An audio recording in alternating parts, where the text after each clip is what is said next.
인터넷이 발달하면서 우리는 그 어느 때보다 많은 정보에 접근할 수 있게 되었습니다. 하지만 이 정보의 홍수 속에서 우리는 무엇이 진실이고 무엇이 조작된 것인지 구별할 수 있을까요? 오늘은 인터넷에서 급속도로 확산된 사이버 레카 현상과 그 위험성에 대해 깊이 탐구해 보겠습니다.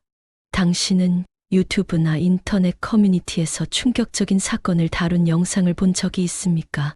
제목은 자극적이고 영상에는 불타오르는 썸네일과 함께 누군가의 신상 정보가 그대로 노출됩니다. 이들이 바로 사이버 레카입니다. 사이버 레카는 범죄 사건, 사회적 논란, 그리고 개인 신상을 다루며 빠르게 퍼져나갑니다. 사실 여부가 명확하지 않아도 상관없습니다. 중요한 것은 조회수와 광고 수익이니까요. 그렇다면 사이버 레카는 어떻게 이렇게 빠르게 성장할 수 있었을까요? 인터넷 플랫폼의 알고리즘은 자극적인 콘텐츠를 우선적으로 추천합니다. 그리고 사람들은 이런 영상을 클릭할 수밖에 없습니다.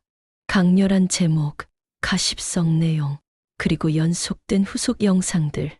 그것이 사람들의 호기심을 자극하고 계속해서 콘텐츠를 소비하게 만드는 것입니다. 우리는 알고리즘에 의해 조종당하고 있는 걸까요? 아니면 우리가 이런 콘텐츠를 원해서 소비하는 걸까요? 우리는 여기에 대해 진지하게 고민해 볼 필요가 있습니다. 사이버 레카 채널들은 때때로 무고한 사람들을 희생시킵니다.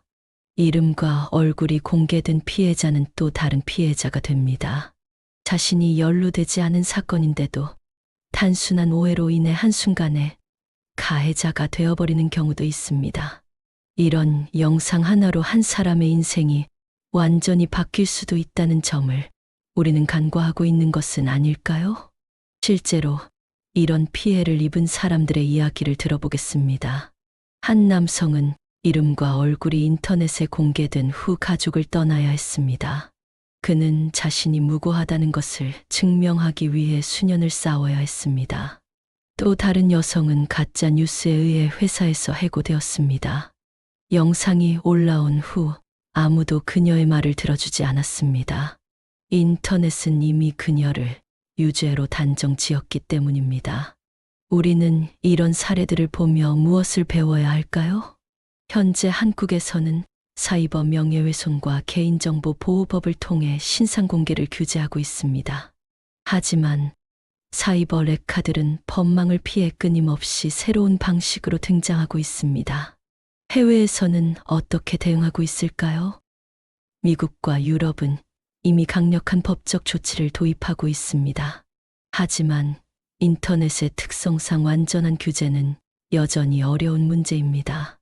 미국에서는 특정 유튜브 채널이 허위 정보를 퍼뜨릴 경우 광고 수익을 제한하거나 채널을 폐쇄하는 조치를 시행하고 있습니다.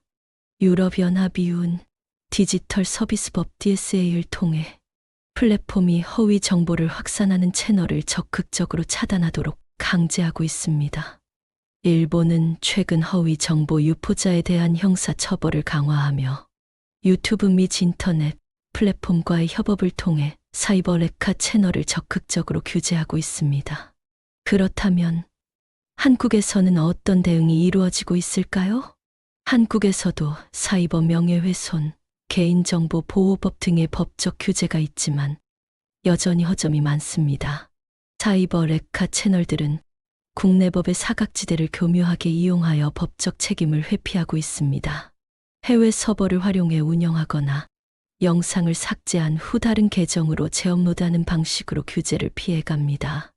또한 플랫폼에서의 제재가 이루어진다고 해도 이미 퍼진 정보는 되돌릴 수 없습니다. 피해자가 구제를 받는 것은 현실적으로 어려운 상황입니다. 이제는 더욱 강력한 법적 조치와 플랫폼 차원의 적극적인 규제가 필요합니다.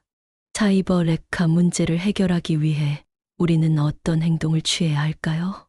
첫째, 유튜브, 트위치, SNS 플랫폼들이 허위 정보 감지 시스템을 더욱 강화해야 합니다. 둘째, 피해자가 빠르게 대응할 수 있도록 법적 절차를 간소화하고 피해자 보호 시스템을 확충해야 합니다.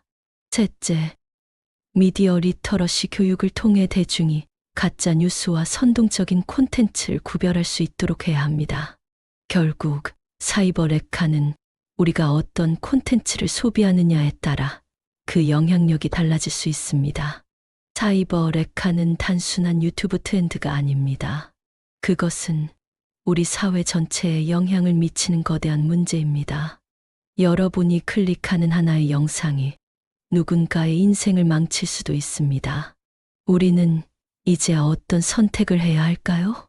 이번 영상이 도움이 되었다면 좋아요와 구독을 눌러 건강한 인터넷 문화를 함께 만들어 갑시다.